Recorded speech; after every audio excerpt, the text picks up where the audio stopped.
He mopped the hospital floors for 12 years, never spoke unless spoken to, wore the same faded scrubs, kept his head down, and disappeared into the background like he was invisible. The staff called him the Quiet One, and most patients never even noticed him. But when three armed men burst into the emergency room that Tuesday morning, everything changed. In 90 seconds, all three were on the ground, and everyone was staring at the man they'd ignored for over a decade. Welcome to the Human Stories. Before we begin this powerful story of silence, skill, and hidden courage, tell me in the comments which city you're watching from today. And if you believe stories like this deserve to be remembered, hit that subscribe button. These stories matter. The corridors of Sacramento General Hospital never stayed quiet. Ambulance sirens, hurried footsteps, doctors' calls, and anxious whispers from worried families. In the midst of this cacophony, there was one man whose presence was so silent that most people never noticed him at all. Marcus Williams, 58 years old, gray-haired, medium height. Every morning at 5:30, he'd arrive at work, put on the same gray scrubs, prepare his mop cart, and begin his day. He never spoke to anyone unless he absolutely had to. Good morning. Excuse me. Thank you. That was the extent of his vocabulary. The staff had given him various nicknames. The younger nurses called him Ghost Marcus because he'd appear everywhere without making a sound, finish his work, and vanish. The older residents knew him as the Quiet Man. The security guards never gave him any nickname at all because in 12 years, they'd spoken maybe 50 words total with him. Marcus's daily routine never changed. Arrive at 5:30, change into his scrubs in the staff locker room, prepare his equipment, and head to the 6th floor. Starting with the oncology ward, he'd systematically clean every floor. Never rushed, never skipped anything, never complained. When patients noticed him, they usually received a gentle smile. He was especially patient with elderly patients. In the children's ward, he'd make little jokes with the young patients, trying to make them laugh. But none of them knew what was in Marcus's past. Dr. Sarah Chun, the head of emergency medicine, was one of the few people who observed Marcus carefully. She sensed something unusual in his movements. He walked too quietly. The way he put on his gloves, the way he scanned his surroundings, his minimal reactions to sudden noises. These weren't traits she'd seen in ordinary hospital staff. This man must be a former soldier, she'd think to herself. But she'd never asked Marcus about it. In fact, in 12 years, they'd only spoken when work required it. In Marcus's locker, there were only spare scrubs, a thermos of coffee, and a small photograph. The photo showed 8 men in desert fatigues. But since no one looked in his locker, no one had ever seen this photograph. The hospital staff had developed various theories about Marcus. Some thought he was a retired teacher. Others believed he'd worked in a factory in the past. Lisa, a young nurse, guessed he might be a quiet widower who'd lost his wife. The truth wasn't anything like what any of them imagined.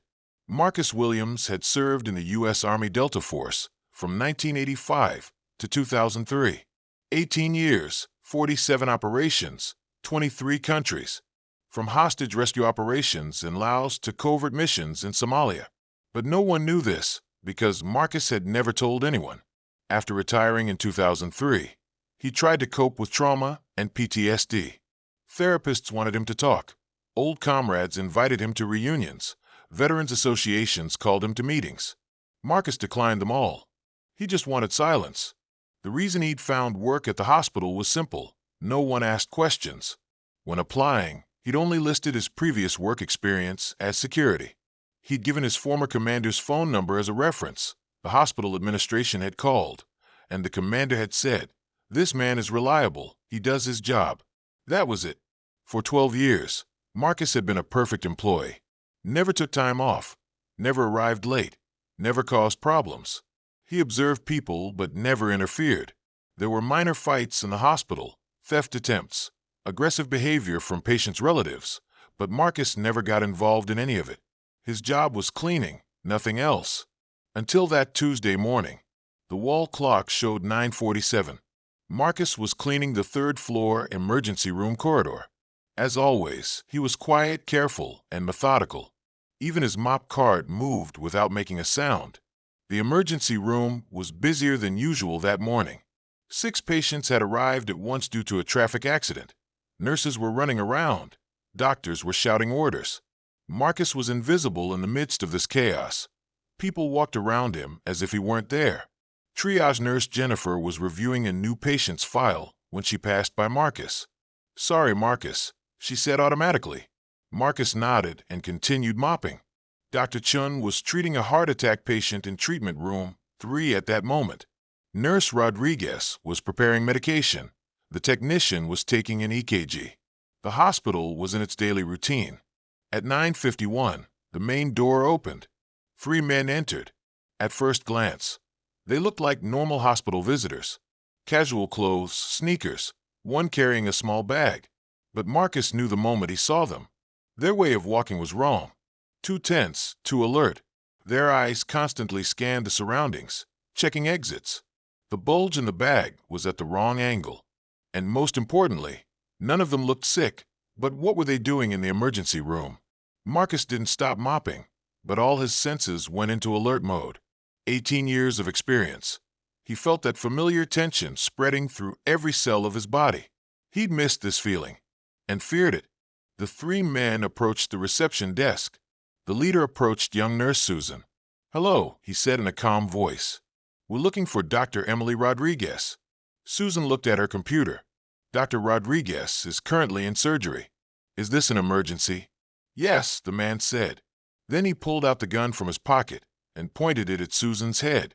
"Very urgent." The nurse started screaming. The other 2 men also drew their weapons.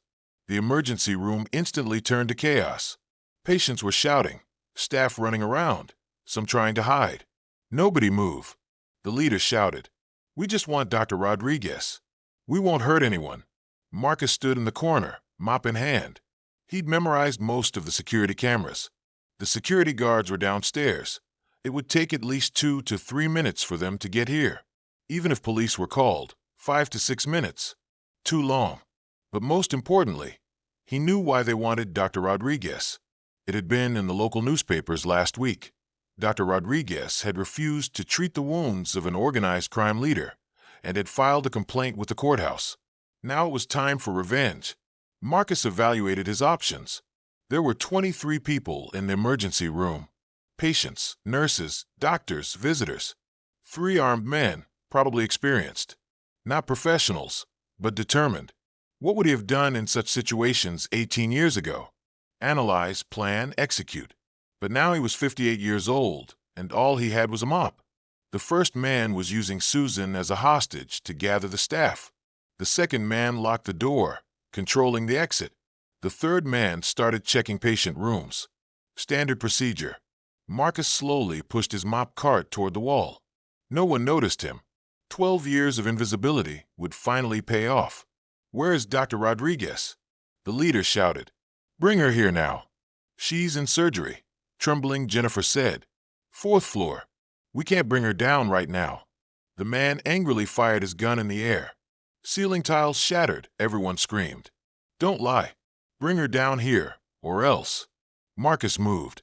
For a soldier, 90 seconds is a very long time. The most important rule he'd learned in Delta Force. Think fast, move faster, never hesitate. First target, control the weapons.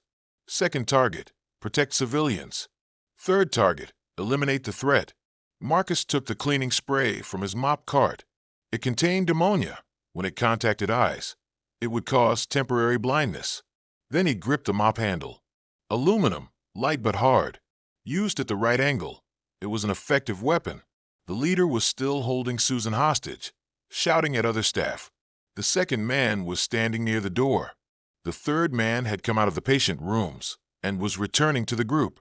Marcus pressed against the wall, approaching silently. No one noticed him. The invisibility he'd perfected over 12 years had now become a superpower. 10 meters, 8 meters, 5 meters. The third man saw Marcus. His eyes widened, his mouth opened. "Hey, you!" Marcus sprayed the cleaning solution in the man's face. The man closed his eyes, couldn't breathe. At the same time, he struck the man's knee with the mop handle. The knee broke, the man collapsed. The second man turned, but Marcus was already moving. He swung the handle horizontally. hitting the man's solar plexus. The man bent forward. Marcus struck the back of his neck with his other hand. He passed out. The leader let go of Susan and turned his gun toward Marcus. But Marcus had already rolled behind the nurse's station. "Who are you?" the leader shouted. "Are you a cop?" Marcus didn't answer. He took the defibrillator from under the desk. It was heavy but portable. The plan was simple: distract, approach, eliminate. He threw the defibrillator onto the desk. The leader automatically fired at it. Marcus emerged from the other side of the desk at that moment. A move he'd learned in Mogadishu 18 years ago. Stay low, be fast, be unpredictable. When the leader aimed again, Marcus was beside him. With his left hand, he grabbed the man's wrist, turning the gun upward. With his right hand, he struck the man's throat. The man couldn't breathe. He kneed the man in the stomach. The man bent over. He knocked him unconscious by hitting his head with his knee. 90 seconds. 3 men neutralized. No civilians injured. Marcus straightened up, breathing hard. He looked around. Everyone was staring at him. Nurses, doctors, patients, visitors. No one was speaking. Dr. Chun was the first to speak. "Marcus, you. How?" Marcus bent down, took the first man's gun. He put it in safe position. He collected the other weapons too. Then he looked at Susan. "Are you okay?" Susan nodded, still in shock. "Call the police," Marcus said. "Call an ambulance. All 3 of them need medical attention." Jennifer picked up the phone, called 911. Other staff began checking the injured. Marcus returned to his mop cart. Dr. Chen approached. "Marcus, who are you?" Police arrived 6 minutes later. Detective Rodriguez, Sarah Chen's cousin, investigated the incident. All 3 attackers were unconscious. One had a broken knee, one had cracked ribs, and the leader had a mild concussion. "How did this happen?" Detective Rodriguez asked. Dr. Chen looked at Marcus. Marcus was quietly mopping. "They defended themselves," she said. "The staff acted together." The detective frowned. "Neutralizing 3 trained, armed men like this. This isn't easy work." "Adrenaline," Dr. Chen said. "People can do extraordinary things in moments of danger." The detective requested security camera footage. System Administrator Jason embarrassedly explained, "Unfortunately, the system was being updated today. There are no recordings." Actually, there were recordings. But Jason didn't want the secret Marcus had kept for 18 years to be revealed. He was also a former soldier. Air Force. He'd recognized Marcus's movements. The media showed interest, but hospital management preferred to stay quiet. They issued a statement saying our staff showed courage in a dangerous situation. Marcus's name was never mentioned. In the following days, the hospital staff's attitude toward Marcus changed. He was no longer invisible. Nurses were trying to talk to him. Doctors were showing courtesy. Marcus was uncomfortable with this. Dr. Chun insisted. "Marcus, will you talk to me? Let's have coffee." "I don't drink coffee," Marcus said. "Then whatever you drink." They met at the hospital cafeteria after the shift. As Marcus sipped his hot tea, Dr. Chun waited patiently. "Doctor," Marcus finally said, "some things should stay in the past. But you're a hero." Marcus smiled bitterly. "No, I'm just an old man. Wrong place, wrong time. Those moves. Those reflexes. Normal people don't move like that." Marcus finished his tea. "Dr. Chun, let's close the subject. I'm a janitor. Nothing else." But Dr. Chun didn't give up. "My family is military. My father fought in Vietnam. He used to move like you. Quiet, controlled. It's obvious you've seen war." Marcus stood up. "Good evening, doctor." As he was leaving, Dr. Chen said one last thing. "Marcus, I don't know what you did, but thank you. You saved many lives today." Marcus stopped, didn't turn around. "I didn't do anything. I just defended myself." 2 weeks later, Marcus returned to his normal routine. Come early, work quietly, leave early. But he was no longer completely invisible. People noticed him, showed respect. Little Sarah Chun, Dr. Chen's 6-year-old daughter, was at the hospital that day. She was visiting her grandmother. During the attack, she'd been hiding in the children's ward. She didn't know Marcus had solved the situation, but she felt he was a good man. "Uncle Marcus," she said one day, "are you a hero?" Marcus knelt down to her eye level. No, sweetheart. I'm just a janitor. My mom said you're a very strong man. Your mom is very kind. Sarah took out a small drawing from her bag. She'd drawn Marcus mopping. This is a gift for you. Marcus took the picture. For the first time, he really smiled. It's very beautiful. Thank you. You protect us, don't you? Marcus stroked her head. I just clean. But yes, this is a safe place. That evening at home, Marcus hung the drawing on the refrigerator. For the first time in 12 years, there was something related to the hospital in his home. The next day, Dr. Chen cornered him again. Marcus, I want to know the truth. What truth? Who are you? Who are you really? Marcus looked at her for a long time. Then he made a decision. Dr. Chen, if I tell you, will this stay between us? I promise. Marcus took a deep breath. 1985 to 2003, U.S. Army. Special Forces. Delta Force? Marcus nodded. I can't believe it. 18 years. 47 operations. 23 countries. Now you know. Dr. Chen looked at him in amazement. Why are you here? Why are you doing cleaning work? Because I want silence. Because no one asks questions. Because there's peace here. But your skills, they're in the past. But you used them that day. Marcus smiled. Some things aren't forgotten. Muscle memory. Dr. Chen nodded. Thank you. Thank you for the trust. Dr. Chen, don't tell this to anyone. Please. I promise. Months passed. Marcus continued the same routine, but he was no longer completely alone. Staff treated him differently, showed more respect. They didn't ask direct questions, but they noticed him.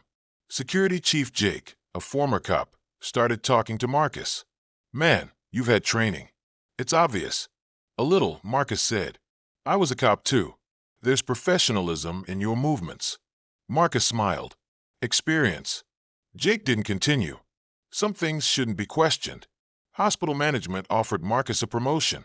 They wanted him to work in the security department. Marcus declined. I like my cleaning job. But I'm content. Thank you. Management didn't insist. They understood Marcus's value, but wouldn't force him. Little Sarah now visited Marcus regularly. When she came to see her grandmother, she always looked for him. Uncle Marcus, I made a new picture. She brought a new drawing every time. Marcus kept them all. What do you want to be when you grow up? Marcus asked Sarah one day. I want to be a doctor. Like my mom. Good goal. What did you want to be when you grew up? Marcus thought. I wanted peace. Did you find peace? Marcus looked around. Quiet corridor, routine work, carefree life. Yes, he said. I found it. Marcus Williams still works at Sacramento General Hospital today. He still wears the same gray scrubs, uses the same mop cart, moves in the same silence. But he's no longer completely invisible. Dr. Chen kept his secret. She never told anyone. But her view of Marcus changed. She no longer sees him just as a janitor. She sees him as a protector. The hospital staff doesn't know Marcus's past, but they feel he's someone special. They show him respect, value him. Since that Tuesday morning, there have been no security problems at the hospital. Maybe it's a coincidence. Maybe Marcus's presence has a deterrent effect. When Marcus returns home in the evenings, he looks at the drawings on the refrigerator. Sarah's drawings remind him. Not everyone knows what a hero looks like. Sometimes heroes hold mops, work quietly, and never tell anyone their past. But when necessary, they can change everything in 90 seconds. In Sarah Chen's latest drawing, Marcus was smiling. She'd written underneath, "My hero, Uncle Marcus." Marcus put that picture in a special frame. Because some titles don't come with medals. Sometimes a 6-year-old girl's drawing is more valuable. And so Marcus Williams's story continues. Invisible hero. Silent protector. Delta Force veteran. Hospital janitor. All the same man. All the same story. Have you ever encountered someone like this? Someone who appeared ordinary but had an extraordinary past? Share their stories in the comments.